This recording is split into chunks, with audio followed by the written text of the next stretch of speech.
গরুর মাংসের উৎপাদন বাড়াতে অস্ট্রেলিয়ায় ক্রমেই জনপ্রিয় হয়ে উঠছে ফিডল্ট পদ্ধতি। এ পদ্ধতিতে গরুকে মাঠে না ছেড়ে এমন একটি ঘরে রাখা হয় যেখানে নিয়ন্ত্রিত আলো ও পরিমিত পরিমাণ খাবার খাওয়ানোর মাধ্যমে মাত্র ৯০ দিনে ওজন বাড়ানো হয় অন্তত ২০০ কেজি। এতে মাংসের গুণগত মানও উন্নত হয়। এ পদ্ধতিতে গরু লালন পালন করে অস্ট্রেলিয়া পরিণত হয়েছে বিশ্বের দ্বিতীয় বৃহত্তম মাংস রপ্তানিকারক দেশে। বিশ্বজুড়ে শস্য খাওয়ানো গরুর মাংসের ক্রমবর্ধমান চাহিদার বিপরীতে অস্ট্রেলিয়ার খামারিরা বড় ধরনের যোগান দিতে সক্ষম হচ্ছেন।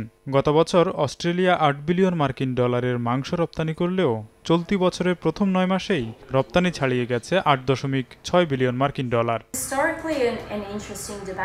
অস্ট্রেলিয়ান ফিডল্ট শিল্প গত ১০ বছরে দ্বিগুণেরও বেশি হয়েছে। রফতানি বাজারে উচ্চমানের গরুর মাংসের চাহিদা বৃদ্ধি, যুক্তরাষ্ট্রে খরার কারণে উৎপাদন কমে যাওয়া এবং কিছুটা রাজনৈতিক অস্থিরতা। ফিডল্টটি আগামী কয়েক বছরে সক্ষমতা বাড়িয়ে ১২,০০০ গবাদি পশু পর্যন্ত নিতে চায়। ফিডল্ট পদ্ধতিতে অস্ট্রেলিয়ায় বর্তমানে ১৬ লাখের বেশি গবাদি পশু রয়েছে, যেখানে ৫ বছর আগেও এ পরিমাণ ছিল ১০ লাখ। ২০২৭ সালে এ পরিমাণ ২০ লাখ পৌঁছবে বলে আশা করা হচ্ছে।